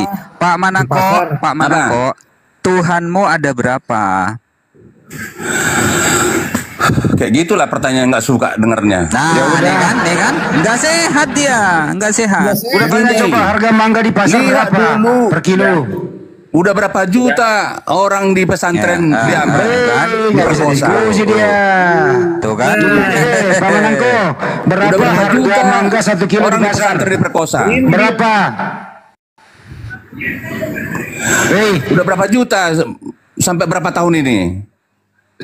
Kalau biarawati yang hamil, siapa yang hamilin tuh?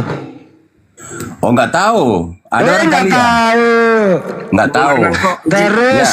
Terus sesama laki-laki dinikahkan di rumah ibadah mana itu? Andi Selebes. Diam dulu kau diam dulu kau. TV Yang ada viral di dia apa itu dulu. kemarin itu di daerah Padang itu? Di rumah ibadah mana? Laki-laki dinikahkan sama laki-laki. Di rumah ibadah mana itu? Di mana itu? Yang menjadi berita selama ini di Indonesia itu Nggak bisa diskusi dia. Oh, nggak bisa diskusi dia. Bagaimana itu? Gak bisa. Diskusi dia. Ini terakhir loh Pak Manangko. Saya Kenapa bilang ini terakhir. Kalau Bapak tidak mau menjawab, saya turunkan Bapak. Saya tanya, Pak Manangko, Tuhanmu ada berapa? Turunkan aja lah, aku nggak suka. Turunkan aja. Turun Bang. Nah, turun. Nah, kan? Nggak mau ini ada jujur, kan? satu-satu nih CCTV viral nih. Apa? Lo mau bawa topik apa? Saya bisa ngomong Bang. Iya, Tuhanmu ada berapa? Ditanya itu. Silakan. Tes dulu, Tuhanmu berapa? Dites dulu. Kau dites dulu sebelum Gini, lanjut. Bang. Tuhanmu berapa? Dari tadi kan Bang Juma yang ngomong panjang Iya, kali Tuhanmu berapa? Kau dites dulu. Tuhanmu Bang. berapa? Satu Bang. Ya, namanya siapa? Kok namanya siapa? Jangan Bang. Jadi Harus lulus dulu ini. saya mau diskusi sama Bang Juma Bang. Ya kalau nggak lulus nggak bisa, bro.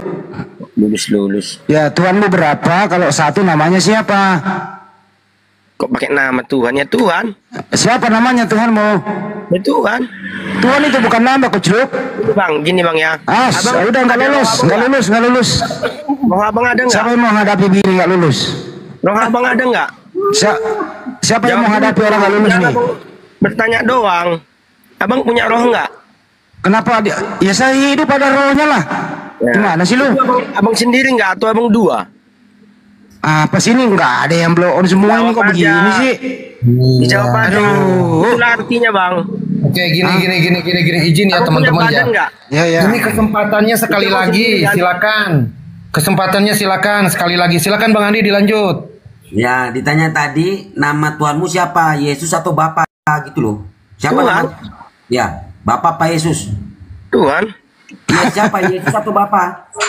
Tuhan. Ya, Tuhan siapa? Yesus atau Bapa? Ya tetap Tuhan. Tuhan itu bukan nama, bro. Tuhan itu bukan nama. Kalian yang bikin namanya kan? Di mana ayatnya dibikin namanya? Mau Loh, itu Yesus bukan nama ya? Itu pilihan kami karena Yesus sendiri yang turun. Yesus itu nama atau bukan? Kan tadi habis bahas Tuhan. Iya, nama Tuhanmu siapa? Indonesia nggak lulus matematika, udahlah. Iya, nggak lulus. Karena di sini siapa sebenarnya? Bang Jumanya tuh kayak kami. Nah, jadi Yesus itu tuh kalian. Oke, Yesus itu tuh Bang Zuma lagi sholat, Bang Zuma lagi sholat. Kita yang nyambung di sini. Makanya sebelum berlanjut ke Bang Zuma, aku tes dulu kau sehat apa enggak. Makanya aku tanya, Tuhanmu ada berapa? Kalau satu namanya siapa? Bukan orang sehat itu Bang, bukan pertanyaan kalian Bang. Nah, sekarang gini, ya oke diperkecil sekarang dipermudah. Tuhanmu Yesus. Ya Tuhan, kami anggap dia Tuhan. Oh, kamu anggap dia Tuhan. Terus Bapak itu Tuhan bukan Bapak? Bapak di surga kami anggap Tuhan. Ada berapa Tuhan? Itu perumpamaan tuh Bang. Sama kayak abang punya roh nggak? Perumpamaan lagi. Jangan perumpamaan. Abang punya roh nggak? Saya tanya ada berapa Tuhan? Nggak apa-apa kau sebutkan satu, oke? Ada berapa Tuhan? Gini, Satu Bang. kan? Itu tiga kepribadian. Dulu Anda ada berapa dijadikan Tuhan? satu, Satu Bang. atau dua? Kalau satu, Abang- kalau dua, Abang punya roh nggak? Ada berapa Tuhan? Bapak Gini, Bang, Tuhan, Abang punya roh Tuhan, nggak? ada berapa Tuhan? Jawab dulu. Tunggu dulu. Kan udah aku jawab tadi. Kenapa sih lu samakan Tuhanmu dengan manusia, bro?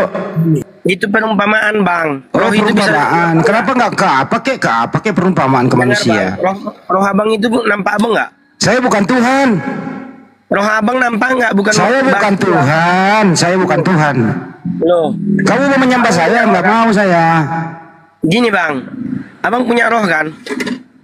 Saya bukan Tuhan. Nggak nyambung. Yesus itu turun ke bumi itu dalam bentuk daging. Oh, tidak ada tulangnya. Jadi lemes dia, nggak punya tulang. Itu daging kan udah keseluruhan Lektoy Bang. dia, nggak punya tulang. Gimana bisa Mesti berdiri? dijelaskan. Punya rambut, punya mata, nggak mesti jelaskan Bang. Orang tersesat ini. Gimana bisa berdiri kalau nggak punya tulang? Bang Abang harus dijelaskan semua. Punya rambut, punya mata, punya gigi gitu. Ya haruslah. Oh, lengkap lah Bang. Nah, Tuhan Yesus turun sebagai manusia Bang. Jadi anaknya Maria Tuhanmu? Hah? Anaknya Maria Tuhanmu? Apa bapaknya Bang? Bapaknya Pak Yusuf kan bapak tirinya? Bapak Yesus itu siapa Bang? Pak Yusuf bapak tirinya. Tadi dibilang Daud, sperma Daud. Ya itu keturunannya, kakeknya dia. Tadi dari mani Daud Bang. Itulah yang si Bang Juma ini sengaja mengambil ayat. Roma 1 dari nomor perjanjian 3. Lama, dari perjanjian baru. Roma 1 nomor 3 tentang anaknya yang menurut daging diperanakkan dari keturunan Daud.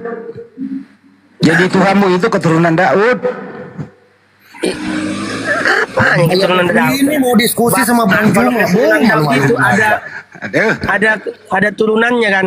Enggak ada turunan tapi tanjakan. Bapak si Yesus itu siapa kalau abang tahu?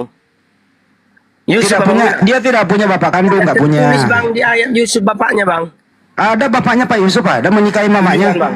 Ayatnya. Aduh, nggak pernah baca Dari ini. sperma Yusuf bang, kasih tunjuk bang. Iya, kalau Baru sperma ada Yusuf yang nggak ada, juga. nggak ada. Mana ayatnya? Kalau Pak Yusuf bukan spermanya ke Bunda Maria waktu Yesus dikandung nggak? Nah, ayatnya bang.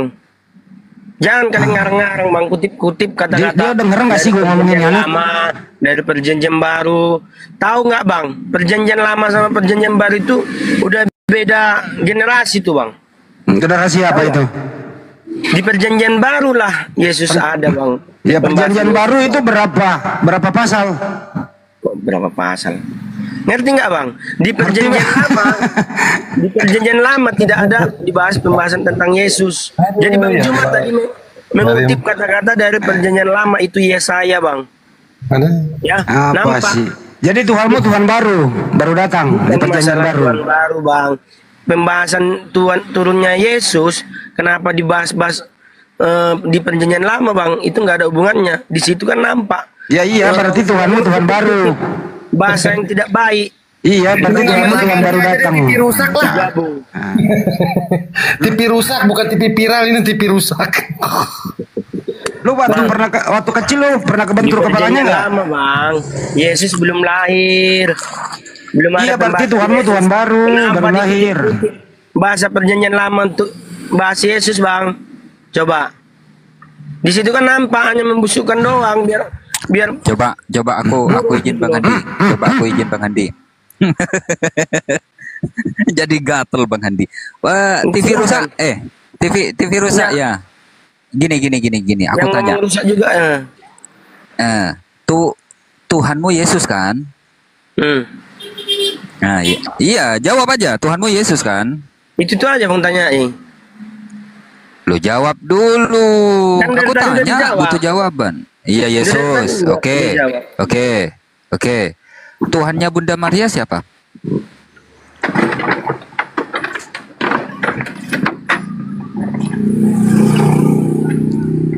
Lingkungan lo, bingung lo menjawab. Bang, gimana tadi bang?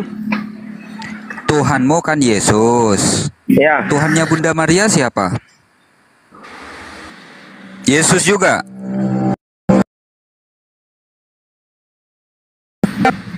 Bukan Yesus. Gini bang ya. Nah, gimana? Kalian percaya Ini atau asik, nggak percaya asik nih. bang? Dengar dulu. Asik nih. Kalian percaya atau nggak percaya bang? Allah itu turun ke bumi itu melalui dibikinnya ke rahim Maria, menunjukkan bahwasanya Tuhan turun ke bumi dalam bentuk manusia bang. Saya suka-suka Tuhan mau jadi apa dia bang? Kok kalian yang Iya kan protes? ada lagunya itu, ada lagunya juga. Suka-sukamu Tuhan, suka-sukamu. Ada lagunya, saya tahu itu suka-suka Tuhan. Yang Tuhan saya mau tanya, kalau Tuhan mau jadi orang gila, mau jadi apa dalam bentuknya suka-sukanya bang? Kenapa kalian yang protes bang? Astagfirullahaladzim.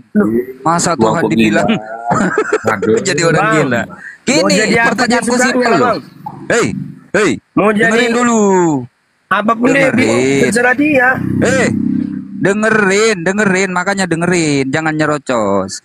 Tuhanmu kan Yesus. Yang aku tanya, Tuhannya Bunda Maria, Yesus apa bukan? Tuhan bang, karena tidak ada tertulis di ayat Alkitab. Ini anak jujur loh. Ini anak jujur. Tuhannya memang pernah dianggap gila oleh keluarganya. Jujur dia. Gini bang, kami nggak mau mengatakan. Gini bang, pertanyaan simpel aja kau belepotan menjawab. Gimana sih? Kami nggak Aku mau tanya. mengatakan yang tidak tertulis di Alkitab bang. Pantang bagi kami. Tuhannya Bang. Bunda Maria siapa?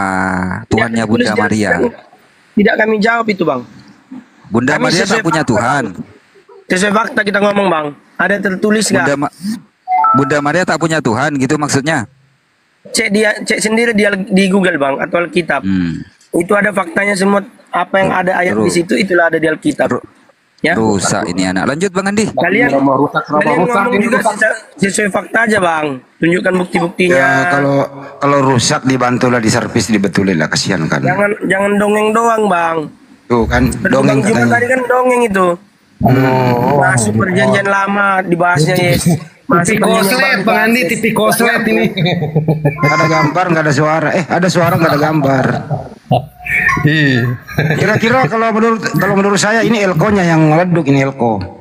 Jadi gini Prof Andi, dia katakan Tuhannya Yesus.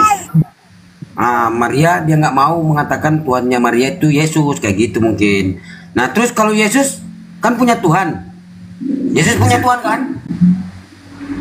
Bang, aku punya roh, punya badan itu aku sendiri bang. Ngerti nggak? Dia sendiri rohnya, dia sendiri Tuhannya. Ya suka-suka dia lah bang. Dia waktu dia berdoa kepada Tuhan, dia sendiri juga. Jadi dia berdoa kepada dirinya sendiri. Itulah kalian kata-kata mempelintir. Tahu nggak bang kenapa Yesus berdoa itu? Dia menengadah ke langit sementara dia di bumi. Dia berdoa kepada Bapa. Tahu nggak? Nggak tahu kan? Gimana kau katakan dia itu sendiri sementara dia di bumi? Tahu nggak? Ke atas. Kenapa Yesus berdoa? Tahu nggak? Iya kalau dia berbicara kasih tahu. Suruh jawab kenapa. Santo biarin aja dia jawab. Kenapa Yesus berdoa? Kenapa Yesus berdoa? Kenapa nggak tahu kita? Jelasin coba. Berdoa karena umatnya di situ meminta Tuhan ajarkan kami untuk berdoa Tuhan kepada Allah, kepada Tuhan. Tuhan berdoa kepada Tuhan. Nggak nyambung. Jadi Tuhan mengajarkan cara berdoa kepada umatnya. Berdoa kepada siapa? Tuhan mengajarkan berdoa, cara berdoa seperti ini gitu loh, ngerti nggak? Iya, Yesus berdoa kepada siapa? Mengajarkan doang caranya, ngerti nggak? Iya dia berdoa. Iya dia berdoa kepada siapa? Berdoa kepada siapa? Tuhan mengajarkan, ngertinya. Gini berdoa. Kalau kayak kita kan, kita di sini ya. Gini cara berdoa lo nak, ngerti nggak? Nah terus lu berdoa kepada siapa? Kan hanya mengajarkan bang. Oh jadi nggak ada maksudnya, mengajar saja. Mengajarkan. Ya terus berdoa kepada siapa? Kata-katanya tetap ke Tuhan dibilang. Tuhan, ampuni kami Tuhan contoh. Ya. Terus diucapkan Yesus. Terus yang mengampuni Anda siapa? Ya, itu hanya mengajarkan ke murid. Iya tapi cara mengajarkannya itu berdoa kepada siapa kucing? Bukan berarti Yesus berdoa ke Tuhan, bukan. Terus berdoa kepada siapa dia? Karena dia sendiri. Main-main doang, contoh doang. Iya. Ya, tapi nggak ada tujuannya. Hanya mencontohkan tujuannya supaya berdoa sama Tuhan. Iya berdoa kepada siapa? Kepada Tuhan. Berarti Tuhan berdoa kepada Tuhan. Kepada Tuhan. Jadi Tuhan berdoa kepada Tuhan. Iya. Iya katanya Tuhan berdoa kepada Tuhan. Dasar kucing. Lanjut satu. Dek, yang tertulis di dalam Lukas 6 nomor 12 begini. Pada waktu itu pergilah Yesus ke bukit untuk berdoa semalam malaman kan?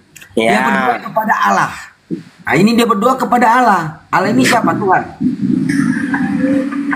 Coba baca dari ayat awalnya bang. Berani nggak? Itu sudah Lukas 6 nomor 12. Itu ayat 8 bang. Ayat 1 lah.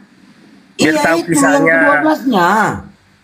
Pada waktu itu pergilah Yesus ke bukit untuk berdoa dan semalam dia berdoa kepada Allah. Yang jadi pertanyaan di sini cuma tanya aja, Allah ini siapa? Tuhan atau bukan Allah? Baca kisah bang. Udah baca. Kasih kau yang baca kejadian sampai lagi baca. Kan baca Lukas lari ke ayat 8 bukan ayat 1. Iya, pada suatu hari Sabat ketika Yesus berjalan di ladang bla bla bla ya toh, memetik butir gandum dan sebagainya, sementara mereka mengisah. Terus 2, 3. Lalu Yesus menjawab, tidak akan menjelekkan bang. Coba baca yang awalnya bang. Kau yang baca kau, nyuruh orang kau punya Bible nggak? Kau yang baca. Kau yang baca. Apa mukanya itu bang? Kau yang baca nggak punya Bible nih. Yang nggak punya Bible. Kayak 8 bang. Nggak punya Bible dia. Langsung masak, belum dihidupkan kompor. Mana bisa? Ya udah kau yang baca coba, kau yang baca. Kau yang baca. Coba kau baca, saya dengar. Baca. Abang Santo yang baca ayat 8-nya ya bacakan ayat 1-nya. Kan kita buku kan. Lalu berkata kepada orang-orang yang mati tangannya itu bangunlah. Itu yang poinnya di sini kan Yesus berkata Bapa ini Tuhan. Oke. Di dalam Matius Yesus berkata Bapa itu Tuhan langit dan bumi, Allah Bapa. Nah, ternyata di dalam Lukas 6 nomor 12 Yesus berdoa kepada Tuhan langit dan bumi, kan gitu. Bapa itu Tuhan langit dan bumi kan? Nah kau katakan Yesus Tuhan, Bapa juga Tuhan kata Yesus. Ada berapa Tuhan kau? Sementara Yesus berdoa kepada Tuhannya dia. Gepeng kan kau? Itu kan ngasih contoh bang, ngerti nggak?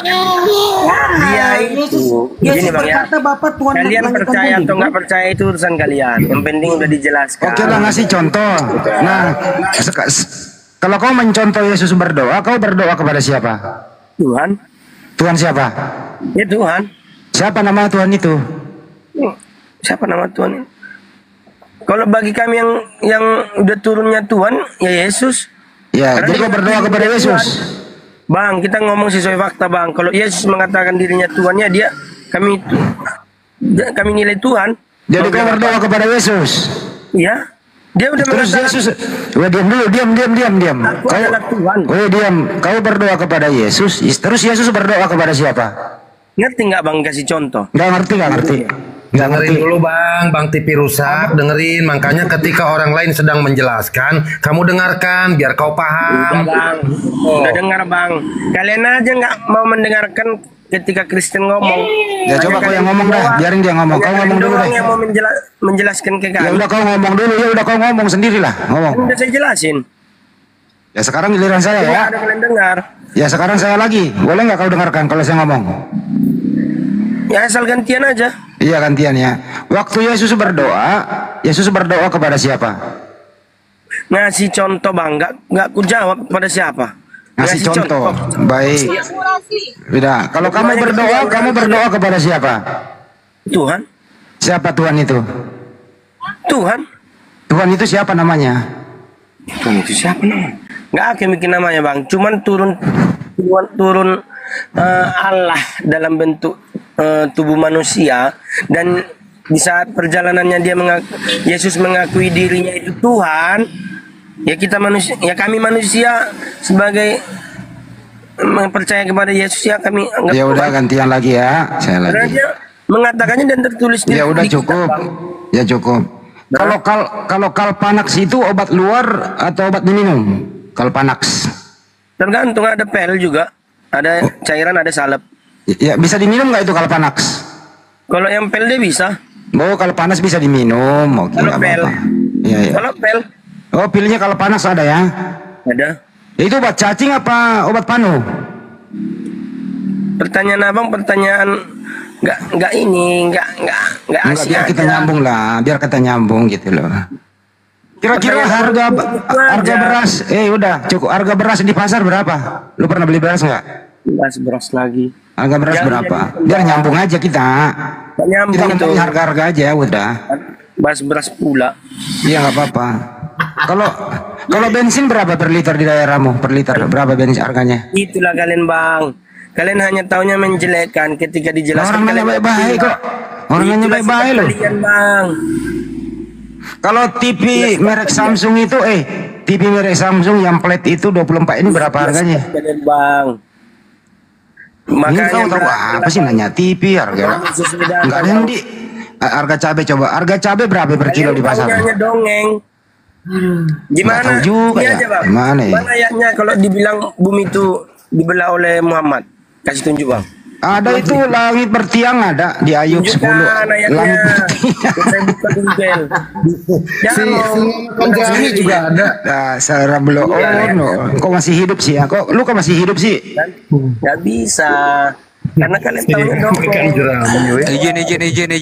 Izin bentar. Teman-teman yang di bawah bantu tap-tap layar dan bantu share-share teman-teman ya. Buat yang muslim, mohon dengan hormat jangan maksa naik karena komalnya terbatas. Jadi kita sediakan buat teman-teman kita yang Kristen. Mohon ya dengan hormat, yang muslim gak usah maksa naik gitu loh. Karena ini kan sudah penuh. Ya, lanjut Bang Andi.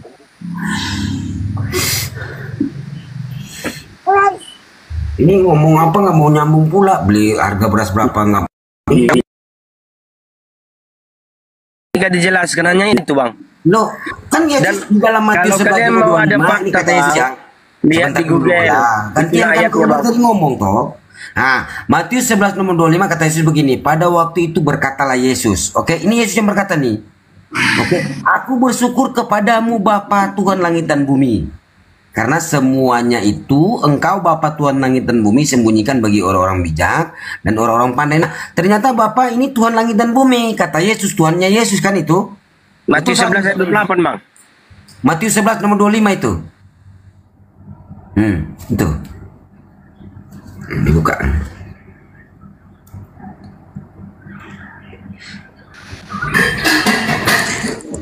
Ini kayaknya Jinak sama Santo ini. Biarin aja sama Santo dulu. Kita dengerin. Jinak kayaknya ini. Langsung nurut. Itu langsung nyari ayatnya tuh. Langsung nyelam. Saya ini, Bang Adi. Pasti saya kelepas sih. Merasa lagi cari-cari pasien-pasien yang kelepas.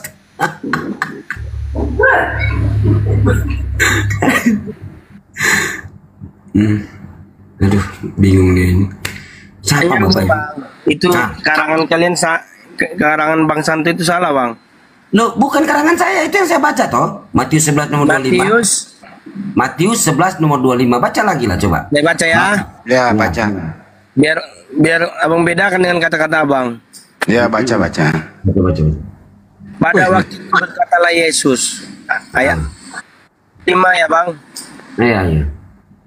Aku bersyukur kepadamu Bapa Tuhan langit dan bumi. Tuhan langit dan bumi. Ya tak? Karena semuanya itu engkau sembunyikan. Engkau ini kan Bapa Tuhan langit dan bumi kan? Orang pandai. Ya tapi engkau nyatakan kepada orang kecil. Ya berarti Yesus ini punya Tuhan, yaitu Bapa toh, Tuhan langit dan bumi, Tuhannya Yesus kan? Ngerti nggak itu? Di situ kalian nggak ngerti kan? Yesus mengucapkan syukur. Dia mengucapkan syukur. Mengucapkan syukur nih kepada Tuhan Yesus nih. Kan? Muridnya ngomong ke Yesus itu bang. Hah? Jangan dibalikkan. Ini katanya pada waktu itu berkatalah siapa? Yesus itu muridnya yang berkata ini. Pada waktu itu berkatalah Yesus. Yesus yang berkata. Ini kata Yesus. Aku bersyukur kepadamu Bapa Tuhan langit dan bumi. Yesus bersyukur kepada Tuhannya Yesus kan? Bapa itu toh. Gimana sih kau kata murid lagi? Kamu ini nanti ku ambil lagi kau ya. Bang Santo nyelam terus dia. Ya bang. Baca aja bang. Bisa nggak? Ini kan kata Yesus bukan kata murid. Kata Baca Yesus. 27-nya. Iya tapi di sini kan Yesus yang berkata toh Matius 11 ini toh. Baca ayat 27-nya. Saya bacakan mau. Nah, bacakan. Mulai kemana lagi nih? Tuhan telah diserahkan kepadaku oleh Bapakku. Itu tulisan besar. Oleh Bapaknya, oleh Tuhannya toh. Jangan dibantah dulu bang. Saya bacakan. Iya Bapaknya kan, Tuhannya dia, Tuhannya Yesus itu. Yesus yang berkata kok gimana? Aku bersyukur kepada Tuhanku. Dulu bang, biar saya jelasin. Nah, jelasin coba. Dan tidak seorang pun mengenal anak selain Bapa. Ya. Ya, Tuhannya dia kan. Nah, terus? Tidak seorang pun. Iya. Bapa selain anak. Jadi situ poinnya Yesus bertuhan ya. Tuhannya Bapa tuh. Tuhannya Yesus Bapa kan? Anak itu menyatakannya udah. Ya, berarti Tuhannya Yesus Bapa toh? Itu tertulis di ayat ya bang ya, bukan di karang bang ya. Tertulis Yesus bersyukur kepada Tuhannya Yesus. Tuhannya bang telah diberikan kepadaku. Iya, tertulis di situ Yesus bersyukur kepada Tuhannya Yesus kan? Bapa itu pencipta langit dan bumi toh? Itu ada cerita awal sama tengah sama akhir bang. Yesus yang berkata loh itu, aku punya Tuhan, langit dan bumi. Menyesatkan orang namanya itu bang. Loh terus kata Yesus itu berarti Yesus berbohong? Loh kok Yesus itu sambungan lanjutannya itu bang? Gimana ini? Poinnya Yesus punya Tuhan kan? Bapak itu Tuhan kan? Udah baca bang kelanjutannya kan? Tunggu, kata Yesus Bapak itu Tuhan kan? Pengakuan sendiri bang, tertulis di ayat. Kami mau bilang apa? Pengakuan Yesus Bapak itu Tuhan kan? Pengakuan Yesus toh? Mana di ayat kalian mana? Bahwasanya Matius 11 nomor 25 kata Yesus, aku bersyukur kepada Tuhan, kepada Bapa Tuhan langit dan bumi, Allah Bapa toh. Lanjutannya bang, Yesus itu kan menjelaskan semua. Iya, menjelaskan bahwasannya dia punya Tuhan. yaitu Bapa. Kan gitu yo. Lebih bagus. Al-Quran kalian aja kalian bahas, jelaskan masing-masing. Terus dia bilang begini, Yohanes nomor 17 nomor 3, baca kamu baca lagi. Inilah hidup yang kekal itu, yaitu bahwa mereka mengenal Engkau Bapa, satu-satunya Tuhan yang benar, dan aku Yesus hanya utusan. Berarti Yesus ini cuma utusan, bukan Tuhan toh. Yesus yang berkata, kok kamu bantai Yesus? Gimana sih? Udah bang baca ayat awalnya sampai akhirnya itu bang. Yohanes 17 nomor 1 dia dari Kejadian sampai Wahyu itu udah dibaca. Baca lu. Dari awal Alkitabnya beda. Maksudnya kan kayak abangin kan Matius. Bukan Tuhan, aku Abang bilang contoh ini Matius 7 ayat 25 contoh.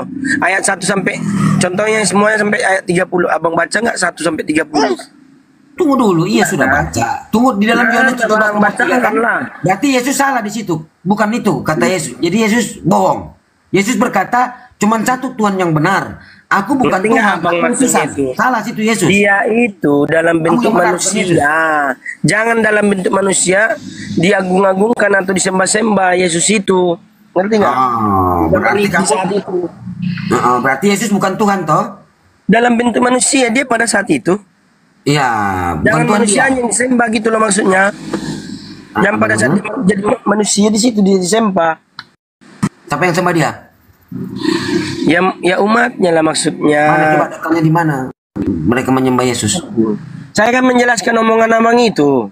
Iya kan Yohanes 17 Yesus berkata cuma satu Tuhan yang benar. Aku bukan Tuhan. Gimana sih Anda ini? Bukan Tuhan di masa dia hidup pada saat itu. Karena dia dalam bentuk. Loh kata Lukas dia yang lahir Tuhan. Kata Lukas 2 nomor 11. Kok kata bukan Tuhan? Bang. Dia tidak punya bapak itu bang. Dia punya bapak itu Tuhan bukan? Cuma satu kata bapaknya cuma satu Tuhan yang benar ya kata Yesus. Yesus lahir tidak punya bapak bang. Ngerti nggak? Allah Bapa gitu loh. Gimana sih Yesus lahir tidak punya bapak, ngerti nggak? Iya, yang saya tanya bukan bapak ini Tuhan. Saya nggak berbicara tentang bapaknya biologisnya, enggak. Di situ kata Yesus satu-satunya Tuhan yang benar. Aku bukan Tuhan, aku hanya utusan. Betul nggak kata Yesus itu? Yohanes 17 nomor 3 atau salah Yesus? Gimana?